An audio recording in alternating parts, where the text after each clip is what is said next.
Ouf, les tensions apparaissent dans le groupe parisien. Pas du tout. L'équipe, j'espère que vous allez bien. Aujourd'hui, je voulais qu'on revienne sur le moment qui a malheureusement le plus attiré l'attention ce week-end dans notre championnat. Mbappé insulte Neymar, ou se plaint tout simplement de pas pouvoir monter ses stats comme tout champion. Chacun le voit à sa façon. J'ai envie de dire, c'est dommage. La Ligue 1 a vraiment montré de belles choses sur et en dehors des terrains, mais Lensois en atteste. Quelle victoire de guerrier au Vélodrome, Franck Hez, c'est un plaisir. Que s'est donc-il concrètement passé pour que Kiki prenne autant de rafales sur les réseaux? C'est vraiment de pire en pire. Bientôt ce sera une raison de plus pour lui de dire « Allez, je me barre, ça me saoule ». Plus de responsabilité. Ah, derrière, en coulisses, le Real a vraiment dû apprécier le moment. Surtout que pendant ce temps en Espagne, Florentino Pérez a carrément annoncé la date de son arrivée, ou presque en tout cas. Le président quittait le Bernabéu après le match nul de son équipe face à Villarreal. Les supporters se sont approchés de sa voiture. L'un d'entre eux a dit « Président, signe Mbappé » et lui a répondu « L'année prochaine ».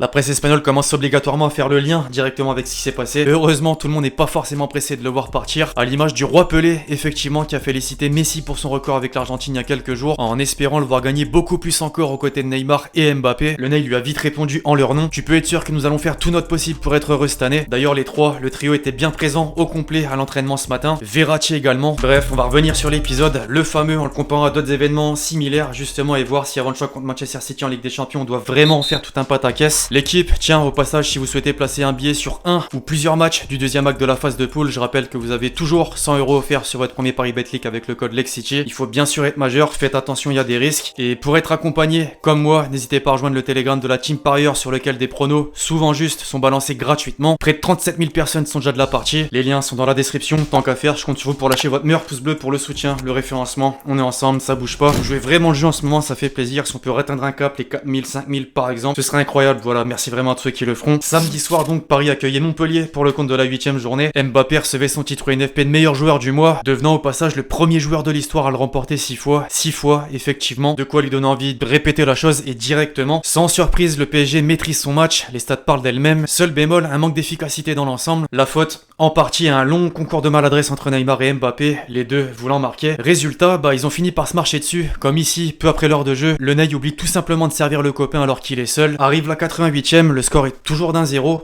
Pochettino fait le geste, Mbappé sort, et une minute plus tard, le Brésilien n'oublie cette fois pas de servir Draxler qui fait le break sur son premier ballon. On y est, c'est là précisément qu'on aperçoit Kiki en train de râler et dire à Gay, ce clochard il me fait pas la passe. Chose banale en soi en cours d'un match, la frustration, mais qui a d'abord énervé sur les réseaux et ensuite poussé des médias à faire une série carrément. À la liste des actions où les rôles étaient inversés devait sortir, avec Cavani il y a quelques années, Neymar tient justement contre Manchester United, ou encore ici en ce début de saison. Dans l'édition de l'équipe, le journal assure qu'une distance nouvelle est née entre les deux cracks, même s'il y a toujours du respect, ça va encore plus loin. Le Brésilien aurait toujours pas compris les envies de départ du Français avec les nouvelles arrivées dans l'effectif. Pareil pour ses absences lors de certaines soirées avec le groupe parisien. Mbappé, lui de son côté, aurait la sensation d'être le grand perdant de l'animation offensive parisienne et que ses coéquipiers sud-américains l'oublient de temps en temps. Voilà, sortir ça à quelques heures d'un match important en Ligue des Champions, c'est peut-être trop. On en a fait tout un plat pour pas grand-chose finalement. La victoire est bien là. Le compteur de but de Kiki en reste juste vraiment au même point. C'est donc rien en fait par rapport à d'autres situations qui peuvent apparaître dans une équipe à certains moments. Quelques exemples. Je pense à la demi-finale de Ligue Europa entre Manchester United et Séville. Bruno Fernandes avait crié sur Lindelof pour son erreur de placement et son manque d'agressivité sur le deuxième but encaissé.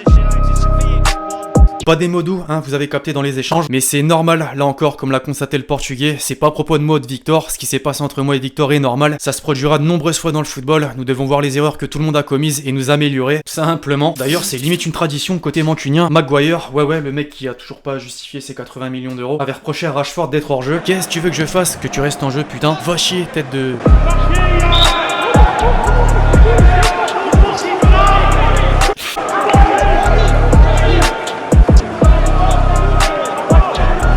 Bon, tous mes Parisiens ont obligatoirement souvenir de ce match au Camp Nou la saison dernière. Les Barcelonais pareil, 40e minute, un partout, Piqué hausse le ton, Griezmann se laisse pas faire.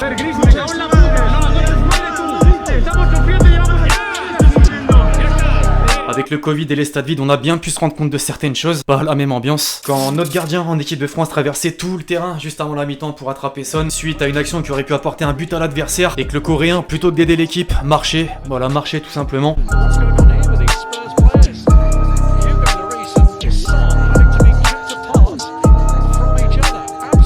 C'est quand même allé jusqu'au vestiaire. Merci le documentaire Amazon.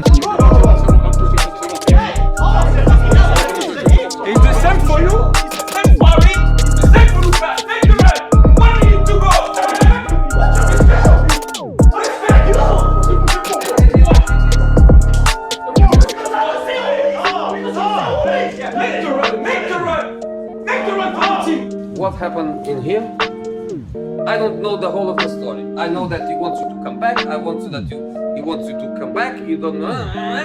But... Bien sûr, il y a le moment instanté et l'après. Mourinho déjà avait apprécié le caractère, bah là c'est sûr. Et Lloris ensuite disait clairement que ça fait partie du jeu. Les amis, si je vous dis Benzema, Vinicius, bon cette saison vous allez me dire incroyable. L'un continue simplement sur sa lancée, l'autre explose littéralement sous les ordres d'Ancelotti. Mais la saison dernière c'était une autre histoire.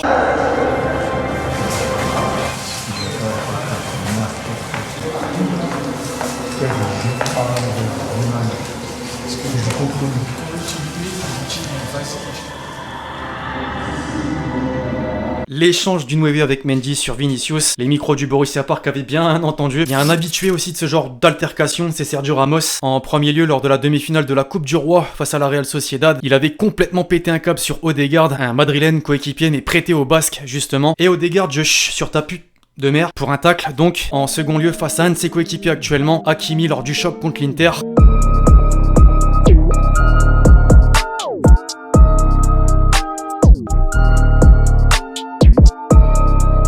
Vous pouvez pas rester sur un simple relève-toi frère. Non, il y a le petit-fils qui vient s'intercaler. Enfin, un dernier duo pour la route de très longue date, Gallas-Nasri, ou Nasri-Gallas, je sais pas qui a vraiment commencé. Faut quand même remonter à l'Euro 2008. Euro 2008, effectivement. On a eu une altercation une fois en équipe de France, à l'Euro 2008. L'ancien Marseillais effectuait ses premiers pas sous le maillot de l'équipe de France. C'est là que tout a commencé. Comment tu me parles, pour qui tu te prends, t'as que 20 ans, je suis pas ton ami. Vous avez capté que c'est des paroles du défenseur. La réponse, mais moi non plus, je suis pas ton ami. Quelques semaines plus tard, le gamin rejoint Arsenal, là, justement, où évolue Gallas depuis 2006. Les relations s'assainissent, entre guillemets, au départ. J'ai signé Arsenal juste après l'Euro, on s'entend super bien. Entre guillemets, ouais, parfois ça insulte des mères dans les vestiaires. Il m'attrape par le col. Il me dit la prochaine fois qu'on se prend la tête comme je le pousse, la prochaine fois que tu me parles comme ça, tu verras. Je lui dis écoute, je vais te prévenir dès samedi prochain, je vais te parler comme ça, donc si tu as quelque chose à faire, fais-le tout de suite. C'est ce que racontait le défenseur dans son autobiographie. Et donc, pour illustrer tout ça, il quitte les Gunners pour l'ennemi Tottenham. Et lors d'un derby en 2010, bah pas de serrage de main avant le match. On peut pas toujours être copain, malheureusement. Bref, voilà l'équipe, c'est tout pour cette vidéo. J'espère que vous l'avez kiffé. Je compte sur vous, c'est le cas, pour lâcher votre meilleur pouce bleu. Dites-moi en commentaire si j'ai oublié d'autres joueurs, d'autres exemples. Il y en a forcément, d'attendre très longtemps même, je suis sûr. D'ici là, on se retrouve très vite sur la chaîne pour de nouvelles vidéos. C'était Lexi. Ciao, ciao.